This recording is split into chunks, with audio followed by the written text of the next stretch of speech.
Welcome to Rouge Room, guys. It's an absolute honor to have you guys. I'm a big fan, but anyway, we can get into that a whole bunch later. How you guys doing? For real, for real. I know you've been prepping for your tour, all that stuff, new album coming out. Um, Today, as of the day, this interview will drop. So yeah, how you guys been going? Doing good, man. Keeping busy, but everything's going extremely well. Putting together a live show and getting ready to drop this record. Oh, for Yeah, sure. we were just rehearsing this morning. You missed me, P? You missed me all Uh, that time? mate, happy to see you 3 times a day. It must get to that point where it's like, ah, you again? We're Like, about to live. We're about to live on a bus together for a month in Europe, so this is conditioning training. oh my goodness. Has there been any moments from like previous tours where you're like, all right, I need my space. Like you're up in my go-to mode. I think. I The think we sure all. has been. Yeah, I think not just me and Matt. We all get a bit cabin fever on the long sort of Well, overseas tours sometime and need a break from humanity. the last US tour we did, first place we stopped at was like a Walmart to stock the fridge and the cupboard on Yeah. the bus. And Debris, Barry, our DJ, he wrote his name on all the food he bought. And so we immediately ate all of it. It's not his fault. He's like an only child in a way. Like Now, what do you mean in a um way? That's complete only child behavior. Writing your name on it, your yeah, but face. he's got a sister. She just lives in the West Indies. But like Sorry. yeah, it was such only child behavior. We had to punish it.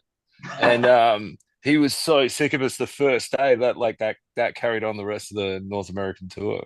Oh He my hid in his bed nook the entire time. For the rest of it. He probably had a snack stash in there we couldn't get to. Yeah. True. I can just imagine him like coming out the bathroom or out of the nook and you two are just like in the fridge, just like staring him down. No, it wasn't just us, the whole bus. Oh, Everyone the in the whole bus bus just ate, gathered. ate all this food immediately. When you're saying it out loud, it sounds a little bit like gang bullying, doesn't it? Does sound like bullying. Yep. Does sound like bullying on reflection. Oh, nah, but that's is there a song from this new album that you're particularly excited to perform on this tour? For me, Rage Against the Fatigue. Yeah, I think some songs work really well in a studio environment, don't always translate perfectly live, but I think that's going to be one that just from years of experience of knowing which ones to do and don't, that's going to translate live. It's a bit of an old school hoods style banger. So yeah, looking forward to that one. Yeah, I'm on the same page. We've shot a film clip for about a month ago, like just a little cheap film clip. It was one of the last things we did. Yeah. On like a real tight budget. It was a real fun shoot, and like just doing it over and over again, you're like, oh, you get that thing like this is gonna work. So yeah, Hmm. me too. Nah, nice, nice. And speaking of said songs, again, as of the day that this drops, Fall from the Light is out now. You said on IG it was a lot of patience, it was a lot of crafting and time that went into this. It is the longest span between albums from The Great Expanse to this one. Is there any tracks again in particular that fits that description of patience, time that you really were like, nah, we are tweaking this until it is right. That's the title track. That sort of rings a bell for the title track. It's one of the oldest, if second oldest song on it. We wrote it together and then went away and rewrote it separately and recorded many versions of it with ourselves and Niasa as well. And it's one of my favorite songs on the album as well. So yeah. I think like in the same vein, the Moth, when we were trying to find this vocal take, we were looking for the oldest version of it. And it turned out the oldest version was like 8 or 9 years. Okay. And it was under a different name. That's why we couldn't find it. So the had just been like simmering for so long before it came to the boil Mm. on this record. It was like, yeah, like it could have potentially made it onto The Great Expanse, our last album. It was that long ago that we sort of started that process with that song.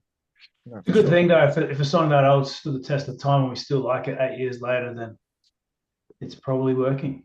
I think so. Or we've got no taste. Yeah. You're like, you just looked at it, you're like, why not? Just check Ah, it. why not? Put it on. No, but I there's a J. Cole bar from his off season album where he talks about he found a song that was just sitting there that kind of it wasn't the vibe, and then he went back and listened to it and was like, oh yeah, this actually works a lot better. Do you feel like The Moth was something where you listened to it at the time and then you're like, nah, this is not it, and then you returned and you're like, this fits exactly what we're doing in this current moment? We were sort of frustrated trying to find someone for the feature, and Mm, like we have a thing in the group. It's called Niasa syndrome, which is when Niasa, she's in Adelaide, and she's a part of our live act and everything like that. And she's been on 4 or maybe 5 songs with us, mhm. and we get her to demo things for us because she's there and she's just the best. Yeah. And so, but what we get is like Niasa syndrome. Like once she's recorded on it, we're like, can you hear anyone on this song except for Niasa? And so it Ruins was quite, songs for us. sorry. She ruins songs for us. Yeah, well, in a great way, in a Ruins it for other perfect. people, I should say. Yeah. She does so well on it. Let me rephrase that. um, and so I guess a lot of that process was like us just processing subconsciously that like it had to be her on that song Mhm. when we were still thinking about like features and that. And when it came down to it, we're like, no, it's got to be her because her voice is so amazing. Yeah. 100%. And the performances across this, love what you did on the Great Expanse as well. Like, yeah, I can understand even if it was like, you're here, we why not? But no, still killed it. And both of those tracks are standouts for me on this new album as well. Um, is there anything notable that you guys have realized in regards to your music creation process from now? Again, it's been over 20 years since the calling, and coming up to the 20-year anniversary of the hard road next year. Yeah, do you see anything notable in the process, even going back as far as a decade ago as well? Oh, man, the way we go about making music from, I guess, the calling to now, 22 years ago, um, it's entirely different. You know, we sort of grew up on sample-based hip hop where you could take old breaks and sample them. And in that era, that was the acceptable thing to do. And most hip hop producers were doing it that way. And then copyright infringement became a thing, and hip hop production changed dramatically within I guess all the sort of old school heads, like from the school that we came from. So we had to kind of evolve with it. So yeah, our process has changed a lot. Having said that, we went back and probably used more samples on this record than we did the last one, I think, or about the same. I'd say so, yeah. We got some replays on the last one as But well. there's no actual sample. Just to clarify, there's no actual samples on "Fall from the Light." They're all replays. Mhm. So even that sense is just different. True. Just as an aside, I'm still reeling from hearing that it's the 20th anniversary of Hard Road next year. I think I just suffered an ego death. I'm just like I'm just Like, oh, in a fugue state right now. I'm like, it's been 20 years. Wow. my friend Dan, who helped me with this question, asked, "Is there going to be a vinyl for the 20th anniversary?" I'm going to say yes. We haven't got Yes. one yet, but let's say yes. We're committing. Yeah, I'm sure there'll be an anniversary vinyl for that. Heck, 20 years. Damn. We'll pretty much jump on any chance to make a vinyl. To be Facts, facts. And just a quick side note, and something that I've always wanted to ask you guys. I know in regards to sampling, you love to sample a Tribe Called Quest in your early music. If there was a Tribe Called Quest song that you could sample, like now that you haven't been able to sample, what would you do? Oh no. if we got to the sample before them, Yeah. oh, that's a hard question. Where Like do you start? it's gotta be one of the first three records because they're more sample heavy. Yeah. I Uh, reckon, yeah, from the Omar sample onwards, for a war tour, the sample for Steve Biko, the sample for We Got the Jazz, which I think was And Pete Rock. you know I what I've mean, come back to recently? Luck of Lucian. oh yeah, Ah, starts with the French national anthem. so Da, da, da, my son da, got a cat da, and just named it da. Lucian after that song. There you go. That's how deep Tribe runs in the influence. I just picked up this book. Hang on, where is it? This is like Oop. can you see that? Oh, nice. That's fire. I've only just started reading it, but this guy's like a massive Tribe fan, and he's just like he's written a book that is about himself, but it's about the album as well. It's like a love letter to the album. It's Mm, really That's it. that's so beautiful. funny. You can put Tribe Called Quest on anything, and I'll buy it. I love that. I love that. Speaking of A Tribe Called Quest, the likes of and legends who have dropped such iconic albums, even recently, I'd say the Tribe Called Quest last album they dropped, kind of around the time when Five passed, was also considered just as good as their early stuff. And the likes Phenomenal. Lips and Nas have been dropping ridiculous music, even at the age they are in their on the period they are in their careers. What do you think is the secret to your guys' longevity in this scene? Yeah, I mean, I don't know. I guess for me, I still love making music, still love performing our music live. So as long as you stay in love with it and it doesn't become too much about the work or about all the other influences that are sort of around you 360 degrees all the time when you've sort of been doing it for as long as we have. It's one of the things that we actually did with the new record was really step back and sort of say we're not going to meet anyone else's timeline. We're going to go back to making the music that we love. We say that, and then it takes 6 years. That's why it took 6 years because we gave ourselves that time. Yeah. Can't keep giving ourselves 6 year timelines. Or can we? Uh, Or can we? we Oh, can. fair enough. I think one of you mentioned the opening track. I think it was you, Pressure. In regards to like one of your the tracks that was meticulous. And one thing that I have always loved is the orchestral elements that are brought to your albums. I'm a violinist myself, and when I was in school listening to your Restrung albums, it was very inspiring for me as someone who plays orchestral music but loves hip hop. Um, how come that is an important aspect of your guys' music that you feel like you continue to return to? And can we expect any restrung albums in the future as well? I think the orchestra thing, we've related it back to that Cypress Hill appearance in The Simpsons. Mm. It's like somebody ordered an orchestra, possibly why hi, I'm looking at you, Cypress Hill. I think there is an element of that. It's like because we could at the time, Yeah. and then it worked out so well that we did it again, and now it's become sort of a part of our DNA, Mm.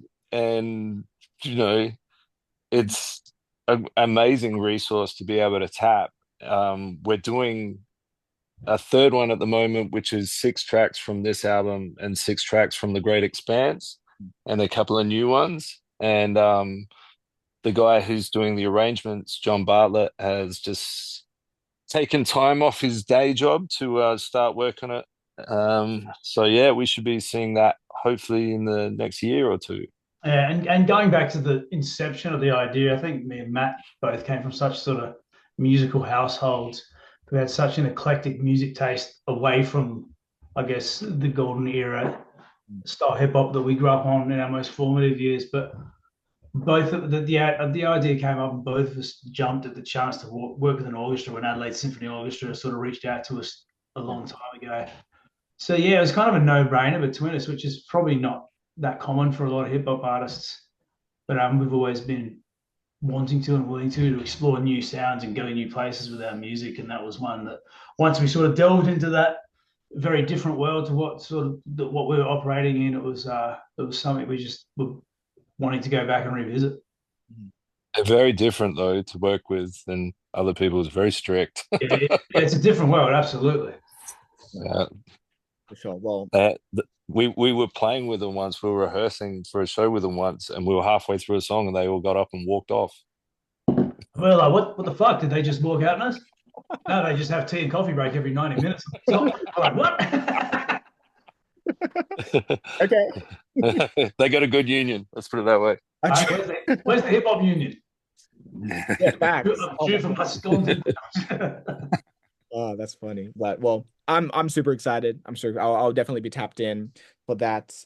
We only got a couple more minutes left, but before I get in out of here, here on Bruce Room, I love to play a couple games.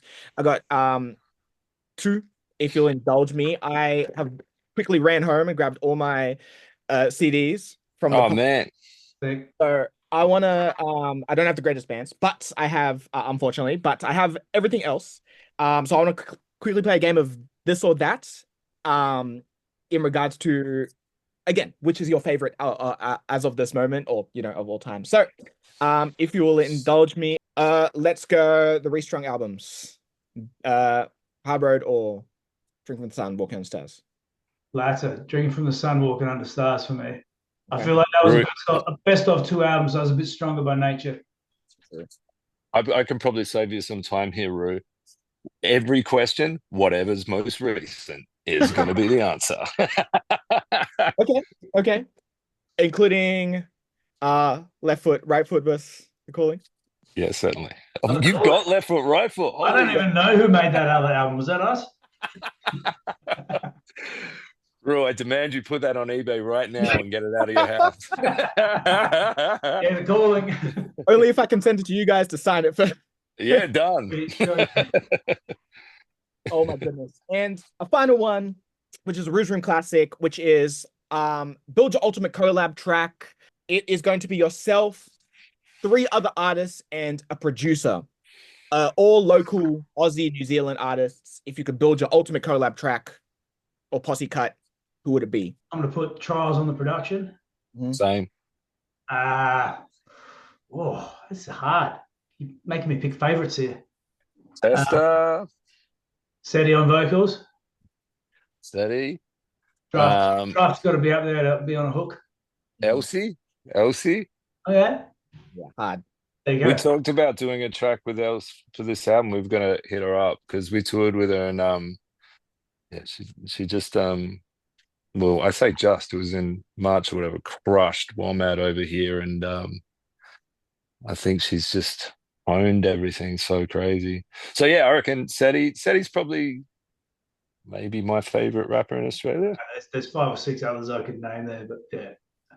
Okay, if I had to get it right now, but okay, amazing. Yeah, Elsie's last album, Saint Tina, ridiculous. Yeah. But okay, well, hopefully that collab track I could hear on the whatever the next album is. But yeah, hopefully we can too. That's good. Yeah, but anyway, Suffa Pressure. It's been an absolute honor to talk to you again. Like I said, huge fan and inspiration to myself and so many others. Yeah, I know you got so many more things to get to, especially rehearsal. But yeah, I'll let you go. Thank you so much. Thank you so much, Drew. Cheers. I'll literally send you a money order to destroy that album. Just every time it's going to be like what's that movie? You got to track down everyone like the Infinity Stones and destroy them all. We will. Avengers. Yeah, they're my Infinity Stones, man. If everyone if you've nearly got all the Infinity Stones, I need to destroy them. That's hilarious.